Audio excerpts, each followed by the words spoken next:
السلام علیکم ورحمۃ اللہ وبرکاتہ۔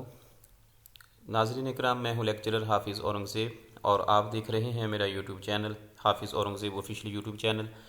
تمام دوستوں کو میرے اس چینل پر خوش آمدید۔ امید کرتا ہوں کہ تمام اسکالرز ایمان اور صحت کی بہترین حالت میں ہوں گے۔ آج کی اس ویڈیو میں ہم حدیث و علوم الحدیث کے سوالات اور ان کے جوابات آپ کے ساتھ شیئر کریں گے، اور آج کے اس لیکچر میں حدیث شریف کی ایب میں اسلامک اسٹڈیز میں یا لیکچر اسلامیات کے لیے جو نصاب میں کتاب شامل ہے اس حوالہ سے اور اس کے مصنف کے حوالہ سے جو حالات زندگی ہیں ان کے وہ ڈسکس کریں گے، اور اصطلاحات حدیث جو ہے حدیث شریف کی جو اصطلاحات ہیں وہ زیر بحث لے کے آئیں گے اور ان ڈیٹیل ان چیزوں کو جاننے کی کوشش کریں گے۔ تو سب سے پہلے ایک چیز جو ہے کنسیپٹ جو ہے اس کو کلیئر کریں کہ حدیث و علوم الحدیث یا جو ہے حدیث، تو دو چیزیں ہوتی ہیں، فقہ ہوتا ہے، ایک ہے اصول فقہ۔ تو یہ دونوں چیزیں جو ہیں الگ الگ ہوتی ہیں۔ مثلا حدیث جیسے قال النبی صلی اللہ علیہ وآلہ وسلم خیرکم من تعلم القرآن وعلمہ، کہ تم میں سے بہتر، آپ صلی اللہ علیہ وسلم نے فرمایا کہ تم میں سے بہترین ہے وہ شخص جس نے قرآن سیکھا اور دوسروں کو سکھایا، یا خود سیکھتا ہے یا دوسروں کو سکھاتا ہے۔ تو یہ آپ صلی اللہ علیہ وسلم کا قول ہے، یہ حدیث ہے۔ اب یہ روایت کس کی ہے؟ حضرت عثمان کی، یا حضرت ابو ہریرہ رضی اللہ تعالیٰ عنہ سے کوئی روایت ہے، یا جو حدیث شریف ہے انما الاعمال بالنیات وانما لکل امرئ ما نوی، تو یہ حضرت عمر بن خطاب رضی اللہ تعالیٰ عنہ سے روایت مروی ہے۔ پھر ان کے آگے جو ہے حضرت علقمہ نے ان سے سنا، حضرت عمر سے، علقمہ سے پھر محمد بن ابراہیم نے سنا۔ تو یہ جو لوگ ہیں، تو دو چیزیں ہیں، ایک آپ صلی اللہ علیہ وسلم کا قول ہے، دوسری چیز جس نے اس قول کو یا اس آپ صلی اللہ علیہ وسلم کے فعل کو دیکھا یا سنا، تو ان کے جو راوی ہے اس کے حالات زندگی کو جاننا کہ وہ حدیث کس درجہ کی ہے، وہ آیا کہ راوی کے حالات زندگی کو جاننا، اور اس نے کہاں سے پڑھا ہے، اس کا مشرب کیا تھا، اس کے اساتذہ کون تھے، وہ اچھا تھا برا تھا، وہ فاسق تھا یا کہ نیک تھا صالح تھا، یہ ساری چیزیں جو ہے جاننا یہ الگ چیز ہے۔ پھر حدیث کے الفاظ پر غور کرنا، اس کا معنی مفہوم کو نوٹ کرنا، تو اس چیز کو جاننا یہ اصول حدیث کہلاتا ہے۔ دوسرے لفظوں میں ہم جو ہے اس کی اگر کہہ لیں کہ بات کی جائے اصول حدیث کی کہ یہ کیا ہے، تو حدیث تو سیدھی سی بات ہے کہ ما اضیف الی النبی صلی اللہ علیہ وآلہ وسلم من قول او فعل او تقریر، کہ وہ چیز جو آپ صلی اللہ علیہ وسلم کی طرف جس چیز کی نسبت کی جائے وہ آپ صلی اللہ علیہ وسلم کا قول ہو یا فعل ہو، یا آپ صلی اللہ علیہ وسلم کے سامنے کسی صحابی نے کو کام کیا ہو، آپ صلی اللہ علیہ وسلم نے اس کو منع نہ کیا ہو، تو یہ حدیث ہے۔ لغوی معنی تو اس کا بات چیت اور گفتگو کے معنوں میں استعمال ہوتا ہے، اور یہ لفظ حادثہ سے ہے۔ بہرحال اس کی ڈیٹیل جو ہے یہ آپ کو مل جائے گی۔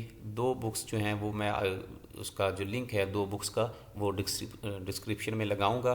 ایک تو ہے تاریخ جو ہے حدیث و محدثین، یہ کتاب اصل میں لکھی ہوئی ہے ابو زہرہ مصری، علامہ ہے، یہ بہت بڑے عالم ہیں مصر کے، ابو زہرہ مصری، تاریخ حدیث و محدثین۔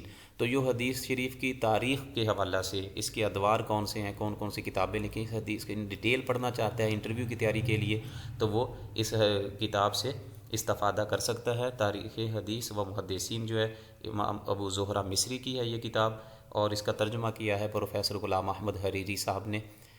تو یہ آپ اس کو پڑھ سکتے ہیں، یہ ساری حدیث کے حوالہ سے کہ خبر کسے کہتے ہیں، حدیث کسے کہتے ہیں، سنت کا لغوی اصطلاحی معنی، اس کی تاریخ، اس کے ادوار، یہ ساری چیزیں۔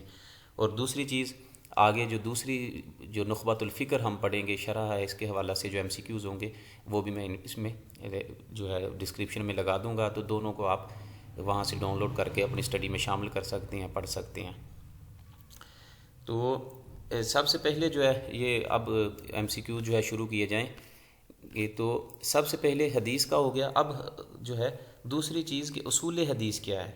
اصول حدیث وہ علم ہے جس کے ذریعے خبر سے مراد حدیث و راوی کے حالات بحیثیت قبول و رد دریافت کیے جا سکیں، کہ اصول حدیث وہ علم ہے کہ جس کے ذریعے خبر حدیث کو اور راوی کے حالات جانے جاتے ہیں، اور یا تو پھر راوی جو ہے اس کو دیکھا جائے گا، اگر وہ صالح ہے، نیک ہے، اچھا ہے، اس کا ذہنی سطح کیا ہے، اسباب تان کے جو 10 اسباب ہوتے ہیں اس میں سے کوئی اس میں نہیں آ رہا، تو اگر وہ اچھا ہے تو پھر اس کو روایت کو لے لیا جائے گا۔ اگر وہ فاسق ہے، اس پر جھوٹ بولنے کا الزام ہے، دیگر معاملات ہیں اس میں، تو پھر اس کی روایت کو رد کر دیا جائے گا۔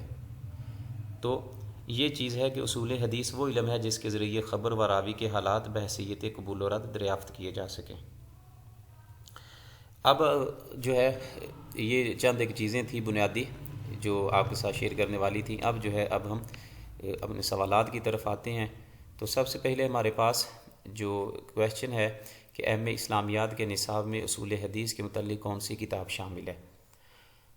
اہم اسلامیات کے نصاب میں اصول حدیث کے متعلق جو روایت ہے، جو کتاب نصاب میں شامل ہے، یہ شرح نخبۃ الفکر، نخبۃ الفکر کی جو شرح ہے یہ اس میں شامل ہے ایم اے کے نصاب میں۔ پھر اس کے بعد پوچھا جا رہا ہے کہ شرح نخبۃ الفکر کا پورا نام کیا ہے؟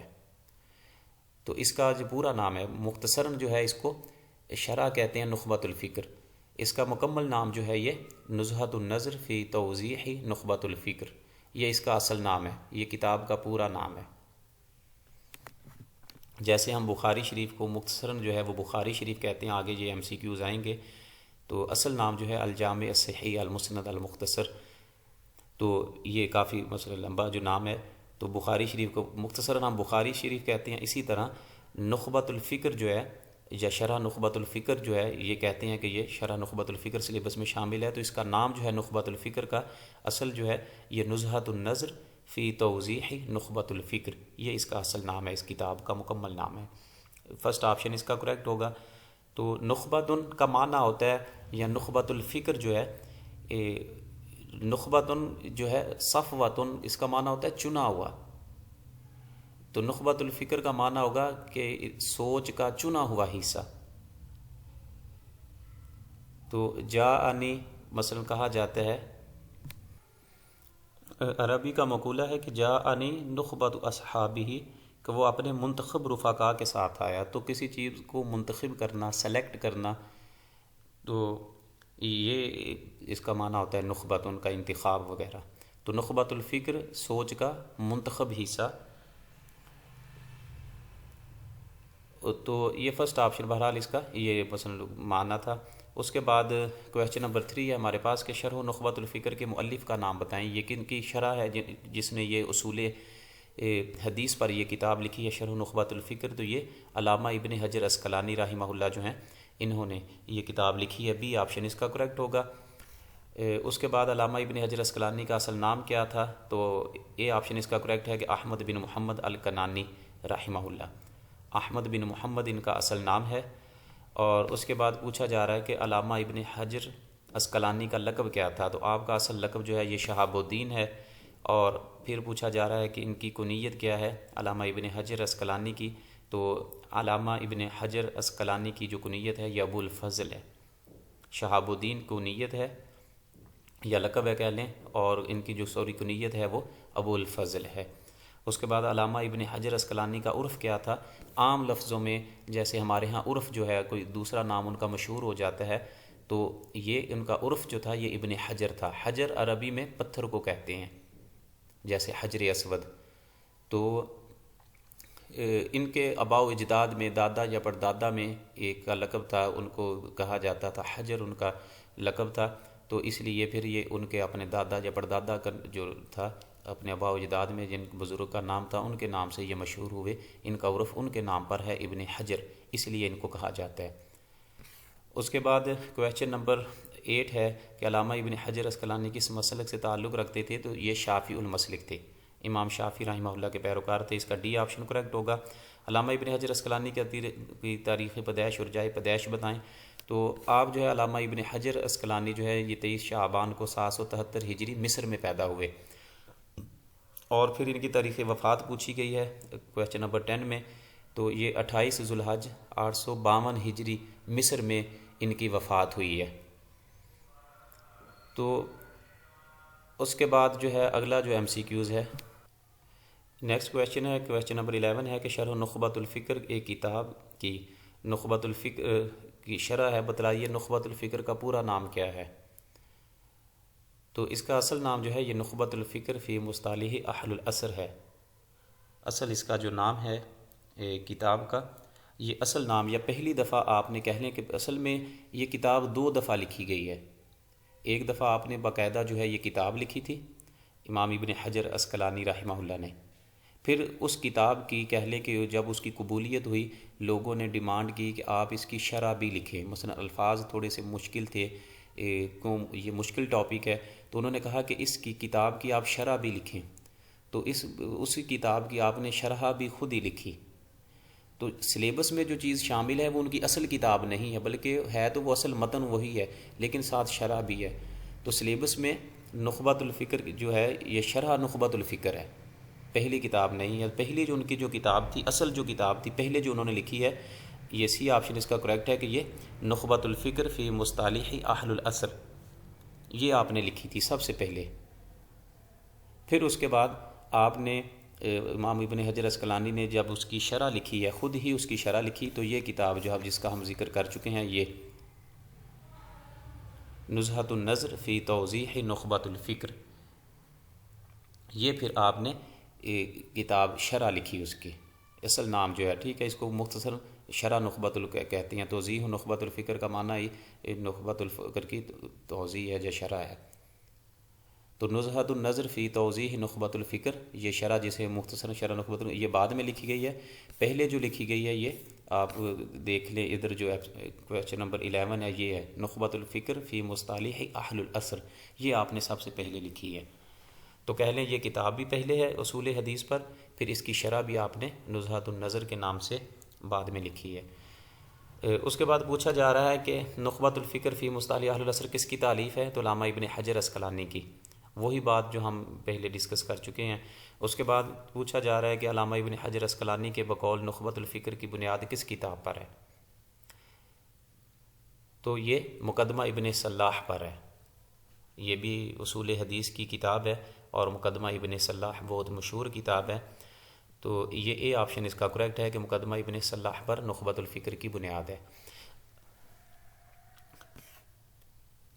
مقدمہ ابن صلاح جو ہے یہ کس کی کتاب ہے؟ تو یہ ابن صلاح رحمہ اللہ کی کتاب ہے۔ اصل نام ان کا یہ ساتھ میں نے لکھا ہوا ہے، یہ عثمان بن عبد الرحمن صلاح الدین ان کا اصل نام ہے ابن صلاح کا، ٹھیک ہے۔ اور جب بھی کہا جاتا ہے کہ حدیث میں یا اصول حدیث میں جو محدثین ہیں یا محدثین میں لوگوں میں جب کسی کے لیے مطلقاً شیخ کا لفظ بولا جاتا ہے اصول حدیث کے علماء میں، محدثین میں، تو پھر ان سے مراد ابن صلاح ہوتے ہیں، کہ مطلقاً جب شیخ کہا جائے گا محدثین میں تو یہ ابن صلاح کہلاتے ہیں۔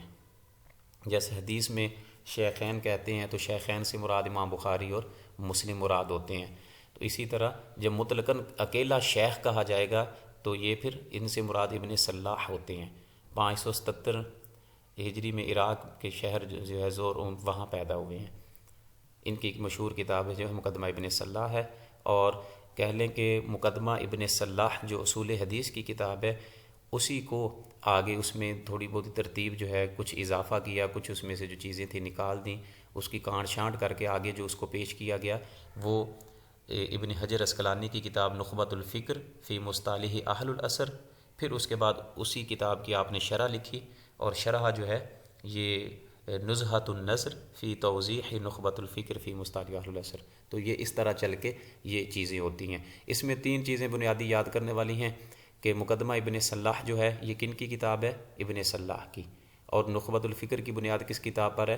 یہ مقدمہ ابن صلاح پر ہے، اور نخبۃ الفکر یہ شرح جو ہے یہ کس نے لکھی؟ امام ابن حجر عسقلانی نے، اور امام ابن حجر عسقلانی کا ایک MCQ شامل تھا کہ فتح الباری، بخاری شریف کی جو شرح ہے وہ کس نے لکھی ہے؟ فتح الباری کی شرح صحیح البخاری جو ہے یہ بھی امام ابن حجر عسقلانی کی ہے۔ باقی ان کا جائے وفات، کب پیدا ہوئے، ان کا لقب کیا تھا، ان کی کنیت کیا تھی، کس مسلک سے تعلق رکھتے تھے، تو یہ صرف آپ اپنے طور پہ یاد کر لیں، ادروائز یہ ٹیسٹ کے لیے اتنے لازم و ملزوم نہیں ہیں۔ جو بتا دیے ہیں وہی اس پر زیادہ فوکس کریں۔ اس کے بعد چند ایک چیزیں جو ہیں اس حوالہ سے، مثلا جیسے میں نے بتایا ہے کہ یہ پوچھا گیا تھا لاسٹ ٹائم کہ فتح الباری شرح صحیح بخاری جو ہے کن کی تصنیف ہے، تو یہ تصنیف ہے امام ابن حجر عسقلانی ہی کی تصنیف ہے۔ اور پھر ان کے علاوہ اور بھی بہت سی ان کی مشہور کتابیں ہیں۔ اگر آپ ریفرنس بکس دیکھیں گے، مثلا جو ویڈیو، مثلا میں نے دوسری ویڈیو اپلوڈ کی تھی سلیبس جو ہے لیکچر اسلامیات کے حوالے سے آؤٹ لائن، تو حدیث شریف کے جب ٹاپک کو آپ پڑھیں گے اس کی آؤٹ لائن کو، ریفرنس بکس کو دیکھیں گے، تو ریفرنس بکس میں یہ کتابیں آپ کو جو ملیں گی انہی کے متعلق یہ ایم سی کیوز وہاں سے بھی لیے جاتے ہیں۔ تو اس کے بعد تہذیب التہذیب ان کی کتاب، مشہور کتاب ہے امام ابن حجر عسقلانی کی۔ تقریب التہذیب ان کی مشہور کتاب ہے۔ طبقات الحفاظ ہے، اور بلوغ المرام ہے۔ الاصابۃ فی تمییز الصحابہ ان کی مشہور ہے۔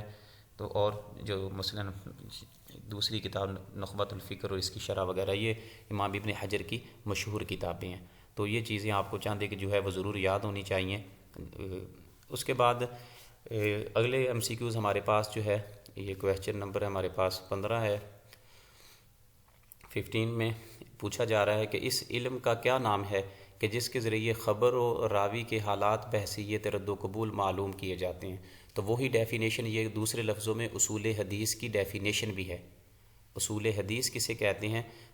تو یہ بی آپشن اس کا کریکٹ ہوگا، علم اصول حدیث، کہ علم اصول حدیث اس علم کا نام ہے کہ جس کے ذریعے خبر سے مراد یہاں حدیث لیا جائے گا، و راوی جو اس حدیث کو روایت کر رہا ہے، کہ حالات بحیثیت رد و قبول معلوم کیے جاتے ہیں، کہ ایسا علم جس میں حدیث اور حدیث کو روایت کرنے والا جو راوی ہے، خبر اور راوی، ان کے حالات جو ہیں وہ معلوم کیے جاتے ہیں بحیثیت رد و قبول، کہ اس حدیث کو لیا جائے گا یا نہیں لیا جائے گا۔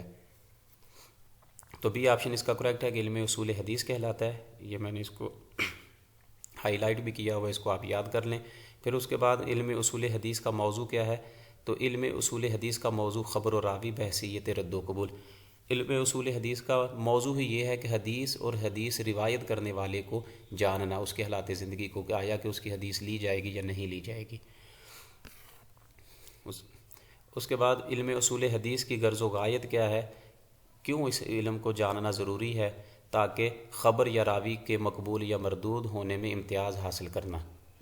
غرض و غایت یہ ہے کہ اس علم کو پڑھ کر انسان جو ہے، کوئی بھی مسلمان جو ہے، وہ خبر یا راوی کے مقبول یا مردود ہونے میں امتیاز حاصل کر سکے۔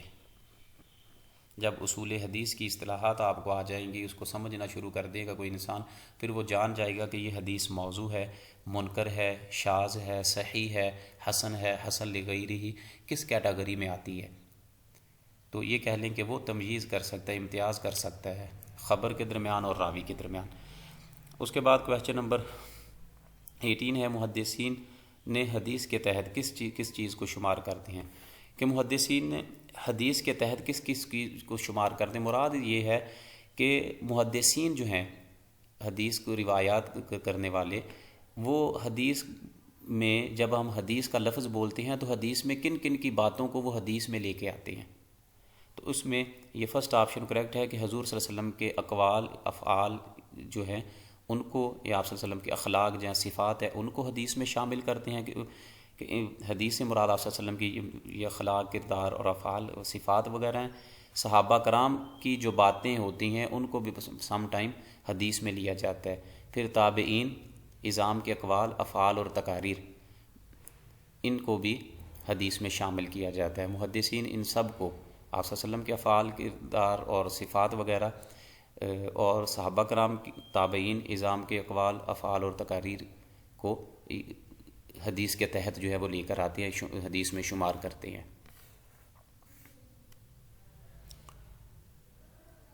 اس کی وجہ یہ ہے کہ جیسے بات پہلے کی گئی ہے کہ حدیث تقریری سے مراد یہ ہے کہ آپ صلی اللہ علیہ وسلم کے سامنے کسی صحابی نے کوئی کام کیا تو آپ صلی اللہ علیہ وسلم نے اس کو منع نہیں کیا۔ اب کام جو ہے وہ فعل جو سرزد ہو رہا ہے وہ کسی اور سے ہو رہا ہے، صحابی سے ہو رہا ہے، تو آپ صلی اللہ علیہ وسلم نے خاموشی اختیار کی، نہ تو اس کو روکا نہ اس پر کچھ کہا۔ تو آپ صلی اللہ علیہ وسلم کا نہ تو وہ قول ہے نہ فعل ہے، لیکن وہ بات جو عمل جو ہے وہ اس صحابی کا ہے، تو اس صحابی کا عمل جو ہے وہ بھی محدثین کے نزدیک وہ حجت ہے، اور وہ حدیث کی کیٹیگری میں اس کو لیتے ہیں۔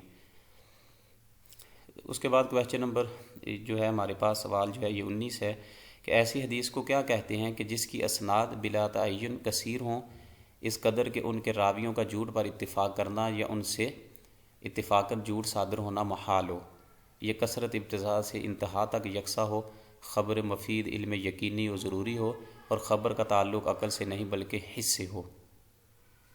تو ایسی حدیث کو کیا کہا جاتا ہے؟ B option. یہ بہت لمبی سٹیٹمنٹ ہے، اس طرح کی جو سٹیٹمنٹ ہے وہ مشکل آتی ہے۔ بہرحال یہ اصطلاحات شروع ہو رہی ہیں حدیث کی، جیسے متواتر ہے، غریب ہے، مشہور ہے، عزیز ہے، تو یہ ان میں سے لازمی طور پر 2-3 اصطلاحات پیپر میں ضرور آتی ہیں، کوئی نہ کوئی 2۔ پچھلی دفعہ جب منکر کی اور شاذ کی ڈیفینیشن آئی ہوئی تھی پیپر میں 2022 کا جو ہوا ہے، کہ اوپر سٹیٹمنٹ لکھی تھی، نیچے پوچھا تھا کہ اس سے مراد منکر حدیث ہے، شاذ ہے، یا موضوع ہے، اس طرح۔ تو یہ چیزیں جو آپ کو یہ لازمی طور پر یاد ہونی چاہیے۔ تو اس سے مراد حدیث متواتر ہے، کہ حدیث متواتر ایسی حدیث کو کہتے ہیں دوسرے لفظوں میں کہ جس کی اسناد جو ہیں بلا تعین کثیر ہوں، جن کو روایت کرنے والے بہت زیادہ ہوں، اس قدر کہ ان راویوں کا جھوٹ پر اتفاق کرنا اور اتفاقاً جھوٹ صادر ہونا محال ہو۔ کہ مثلاً اس حدیث کو روایت کرنے والے جو ہیں ان کی تعداد جو ہے وہ کثیر ہو، اور ان راویوں کا جو حدیث بیان کر رہے ہیں ان کا جھوٹ پر اتفاق کرنا یا اکٹھے ہونا، ان سے جھوٹ ہونا یہ محال ہو، یہ ممکن ہی نہ ہو، اور یہ کثرت جو ہے ابتداء سے انتہا تک یکساں ہو۔ مثلاً وہ جو حدیث بیان کرنے والے راوی ہیں ان کی جو تعداد ہے، اگر ان کی تعداد شروع میں 70 تھی، دوسرے طبقے میں بھی 70 ہے، تیسرے میں بھی 70، جو اسی طرح آگے بڑھتی چلی جائے، کم نہ ہو، اور ابتداء سے انتہا تک ان کی جو تعداد ہے وہ اسی طرح رہے، اور خبر مفید علم یقینی ضروری ہو، اور خبر کا تعلق عقل سے نہیں بلکہ حس سے ہو۔ تو خبر جو ہے مثلا آپ صلی اللہ علیہ وسلم، مثلا وہ کہے کہ سمعت رسول اللہ صلی اللہ علیہ وسلم، میں نے نبی کریم صلی اللہ علیہ وسلم سے یہ بات سنا، یا رأیت، مثلا میں نے اس چیز کو دیکھا، کہ جیسے حضرت ابی ہریرہ رضی اللہ تعالیٰ عنہ، جیسے حضرت ابو ہریرہ رضی اللہ تعالیٰ عنہ سے روایت ہے، وہ کہتے ہیں کہ کان من دعاء النبی صلی اللہ علیہ وسلم، کہ آپ صلی اللہ علیہ وسلم کی دعاؤں میں سے تھا، آپ صلی اللہ علیہ وسلم دعا کرتے تھے کہ اللہم انی اعوذ بک من علم لا ینفع، کہ اے اللہ پاک میں تجھ سے پناہ مانگتا ہوں ایسے علم کی جو نفع نہ دے، ومن دعاء لا یسمع، اور ایسی دعا سے جو قبول نہ ہو، ومن قلب لا تخشع، اور ایسے دل سے جو تجھ سے ڈرے نہ، ومن نفس لا تشبع، اور ایسے نفس سے جو سیر نہ ہو، جو مثلا جیسے جو ہے سیر نہیں ہوتا خواہشات سے۔ تو حضرت ابو ہریرہ فرماتے ہیں کہ میں نے آپ صلی اللہ علیہ وسلم کی یہ دعاؤں میں سے تھا۔ تو اب حضرت ابو ہریرہ رضی اللہ تعالیٰ نے دیکھا کہ آپ صلی اللہ علیہ وسلم یہ دعا کر رہے تھے، بلکہ سنی سنائی بات نہیں، یا خود ان کا علم جو ہے وہ یقینی ہے۔ تو اس جو ایسی حدیث ہوگی اس کو ہم علماء جو ہے وہ کہتے ہیں کہ یہ حدیث متواتر ہے، تسلسل کے ساتھ آ رہی ہے، اس میں ایک کثیر تعداد نے اس کو روایت کیا ہے، راوی کثیر تعداد میں ہے، اور وہ راوی جھوٹ پر بھی اکٹھے نہیں ہو سکتے، 1-2 شخص تو ہو سکتے ہیں، 70-80 کہاں ہو سکتے ہیں جب مثلا 100 لوگ ہوں، اور یہ تعداد جو ہے ابتدا سے انتہا تک ایک جیسی ہو، اور خبر جو ہے وہ مفید علم اور یقینی ضروری ہو، اس کو حدیث متواتر کہتے ہیں۔ یہ بھی آپشن اس کا کریکٹ ہوگا۔ جیسے کہ آپ صلی اللہ علیہ وسلم کی حدیث جو ہے مشہور حدیث ہے، اگر یہ پوچھا جائے بعض سم ٹائم انٹرویو میں جب پوچھ لیا جائے کہ حدیث متواتر سے کیا مراد ہے، یا حدیث متواتر کی کوئی اگزامپل دیں، تو اس کی مشہور ایک حدیث مبارکہ ہے کہ من کذب علی متعمدا فلیتبوأ مقعدہ من النار، نبی کریم صلی اللہ علیہ وسلم، وہ کما قال نبی صلی اللہ علیہ وسلم، جیسا کہ نبی کریم صلی اللہ علیہ وسلم نے فرمایا کہ من کذب علی متعمدا، کہ جس نے جان بوجھ کر مجھ پر جھوٹ باندھا، فلیتبوأ مقعدہ من النار، تو اس کا ٹھکانہ جہنم ہے، جب وہ اپنا ٹھکانہ جہنم میں بنا لے۔ تو یہ حدیث کو مشکوٰۃ شریف کی جو شرح لکھی ہے، مشکوٰۃ المصابیح جو ہے مولانا عبدالحق محدث دہلوی رحمہ اللہ، انہوں نے جو اس کا مقدمہ لکھا ہے مشکوٰۃ شریف کا، مشکوٰۃ المصابیح کا، اس میں جو اصطلاحات لے کے ہیں اسے حدیث کو بیان کیا ہے، اور علماء جو ہیں اس میں متفق ہیں کہ یہ حدیث جو ہے تقریباً 70، ایک روایت میں آتا ہے کہ 100 صحابہ سے مروی ہے۔ تو اس حدیث کی سند کو اس حدیث کو کہتے ہیں کہ یہ حدیث جو ہے یہ متواتر چلی آ رہی ہے، 70 سے زیادہ یا 70 صحابہ نے اس حدیث کو سنا ہوا ہے۔ تو یہ بھی آپشن جو ہے حدیث متواتر کا، یہ اس پر ڈسکس کر چکے۔ اب کویسچن نمبر ہمارے پاس 20 ہے کہ ایسی حدیث کو کیا کہتے ہیں کہ جس میں متواتر کی تمام شرائط نہ پائی جاتی ہوں۔ جو شرائط اوپر ذکر کی گئی ہیں متواتر کی، جس حدیث میں وہ شرائط نہ پاتی جائے ہوں تو اسے خبر واحد کہتے ہیں۔ یہ ڈی آپشن اس کا کریکٹ ہوگا کہ اس کو حدیث متواتر کہتے خبر واحد کہتے ہیں، کہ جس میں متواتر کی شرائط نہیں پائی جاتی، تو ڈی آپشن کریکٹ ہوگا۔ پھر اس کے بعد راویوں کی تعداد کے اعتبار سے حدیث یا خبر کی کتنی قسمیں ہیں۔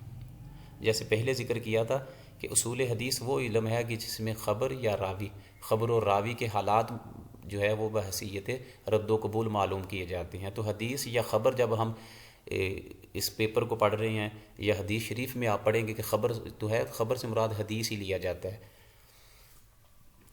تو راویوں کی تعداد کے اعتبار سے خبر کی کتنی قسمیں ہیں یا حدیث کی کتنی قسمیں ہیں، تو یہ 4 قسمیں ہیں۔ اس میں سے پہلی قسم جو ہے وہ ہم ڈسکس کر چکے، حدیث متواتر، کہ جن میں راوی جو ہیں وہ کثیر تعداد میں ہو اور ان کا جھوٹ پر اتفاق کرنا عادتاً محال ہو۔ تو راویوں کی تعداد کے اعتبار سے حدیث کی جو ہے 4 قسمیں ہیں۔ سب سے آگے آ رہا ہے کہ متواتر، مشہور، عزیز اور غریب کس اعتبار سے حدیث کی اقسام ہے، تو یہ متواتر، مشہور، عزیز اور غریب یہ راویوں کی تعداد کے اعتبار سے ہیں۔ اب آگے چل کر متواتر کا ذکر کر چکے کہ متواتر میں ایک کثیر تعداد ہوگی جن کا عادتاً جو ہے جھوٹ پر اتفاق کرنا محال ہوگا، وہ حدیث متواتر کی راویوں کے اعتبار سے۔ اب مشہور، عزیز اور غریب کو ہم پڑھیں گے، تو یا دوسرے لفظوں میں متواتر، مشہور، عزیز اور غریب کس اعتبار سے حدیث کی اقسام ہے، تو سی آپشن یہ راویوں کی تعداد کے اعتبار سے ہیں۔ تو ایسی حدیث کو کیا کہتے ہیں کہ جس کے ہر طبقے میں کم از کم 3 راوی تو ضرور ہوں، باقی زائد اس قدر ہوں کہ متواتر کی تمام شرائط پر حاوی نہ ہوں، تو یہ حدیث کیا کہلاتی ہے؟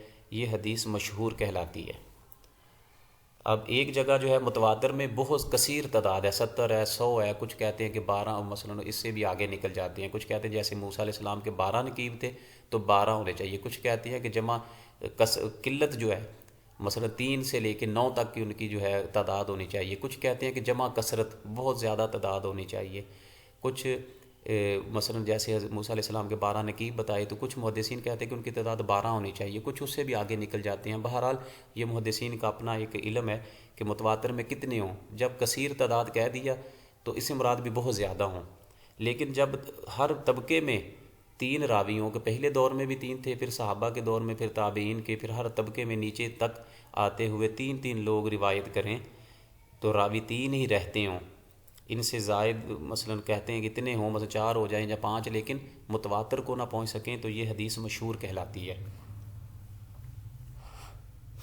اور حدیث مشہور کو ہی مستفیض کہا جاتا ہے دوسرے لفظوں میں، یہ سامنے میں نے لکھ دی ہے تو تاکہ آسانی سے سمجھ سکیں کہ ایسی حدیث کو کیا کہتے، حدیث جس کے ہر طبقے میں کم از کم 3 راوی ضرور ہوں تو یہ حدیث مشہور کہلاتی ہے، متواتر تک نہ پہنچ سکے اس کی تعداد۔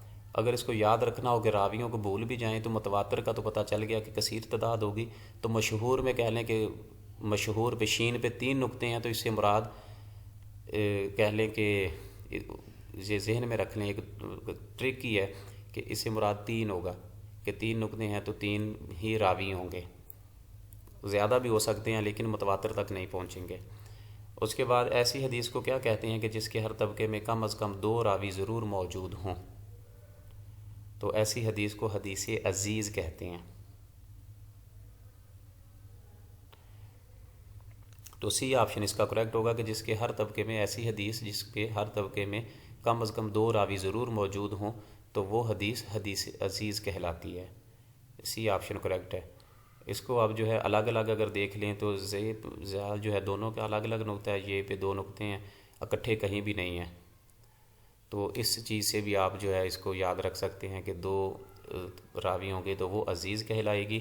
اس کے بعد یہ آج کا لاسٹ کویسچن ہے ہمارے پاس، ایسی حدیث کو کیا کہتے ہیں کہ جس میں کسی جگہ صرف ایک ہی راوی ہو جس کا کوئی شریک نہ ہو، تو وہ حدیث کہ جس میں صرف ایک ہی راوی ہو، 2، 3 یا 4، 5 آگے کثیر تعداد میں نہ ہو، تو وہ خبر غریب کہلاتی ہے۔ غریب کا معنی اجنبی اور نامانوس کو بھی کہتے ہیں۔ تو دوسرے لفظوں میں غریب جو ہے خبر غریب یا خبر احاد بھی اس کو کہتے ہیں، اور خبر جو ہے اس کو خبر غریب کو فرد بھی کہتے ہیں۔ اگر ہر مقام پر ایک ہی راوی ہو تو فرد مطلق کہلاتا ہے۔ مثلا فرد مطلق بھی اسی سے ہے کہ ہر طبقے میں ہر جگہ ایک ہی راوی آ رہا ہے تو وہ فرد تو ہے ہی لیکن فرد مطلق کہلائے گی. آگے پھر فرد نسبی کی فرد مطلق کی یہ الگ سے مباحث ہیں، انشاءاللہ یہ نیکسٹ ویڈیو میں آپ کے ساتھ ڈسکس کریں گے. بہرحال آج کا جو ہمارا لیکچر تھا اس میں جو چیزیں ہم نے جانی ہیں، شرح نخبۃ الفکر کا اصل نام، اور اسے مقدمہ ابن صلاح پر اس کی ہے، اور اس سے پہلے جو کتاب لکھی گئی تھی کہہ لیں کہ 2 دفعہ لکھا ابن حجر اسقلانی نے کہلاتے زندگی مقدمہ ابن صلاح کو جانا کہ یہ کون سی اصول حدیث کی ڈیفینیشن کو پڑھا، اور راویوں کے اعتبار سے حدیث کی آج ہم نے پڑھا کہ 4 قسمیں ہیں، متواتر ہے، اس کے بعد مشہور ہے، عزیز ہے، اور غریب ہے. تو یہ چیزیں جو ہے اس کو آپ جب بار بار سنیں گے، اس کا تکرار کریں گے، اس کو سمجھنے کی کوشش کریں گے تو انشاءاللہ یہ چیزیں جو ہے وہ یاد ہو جائیں گی. تو یہ تکرار سے ہی یاد ہوتی ہیں، ایک دوسرے کو سنانے سے. بار بار میں یہی کہتا ہوتا ہوں کہ دوسروں کو سنائیں، آپ جتنا یاد کر لیں، 20-25 MCQs کر لیں سوالات، ان کو کسی نہ بہن بھائی کو، کسی دوست کو، جو بھی آپ کے متعلقہ ہے اس کو یہ ضرور سنائیں تاکہ یہ چیزیں آپ کو ازبر رہیں. یہی چیزیں جو ہیں یہ انٹرویو میں آپ سے پھر پوچھی جاتی ہیں. حدیث مشہور کا کیا معنی ہے، عزیز حدیث کسے کہتے ہیں، غریب کسے، فرد مطلق کسے کہتے ہیں، یہ مجھ سے بھی انٹرویو میں پوچھی گئی تھی چیزیں. تو اس لیے ان چیزوں پر فوکس کریں، ان کو یاد رکھیے گا. اور دوسری چیز کہ یہ جو 2 چیزیں میں نے بتائی تھیں، ایک شرح نخبۃ الفکر اردو میں، اس کو آپ پڑھنا چاہتے ہیں تو دوسری تاریخ جو حدیث و محدثین امام ابو زہرہ مصری کی کتاب، لنک اس کے دوں گا ڈسکرپشن میں، تو وہاں سے آپ ڈاؤن لوڈ کر سکتے ہیں. اللہ تعالی ہم سب کا حامی و ناصر ہو. السلام علیکم ورحمۃ اللہ وبرکاتہ.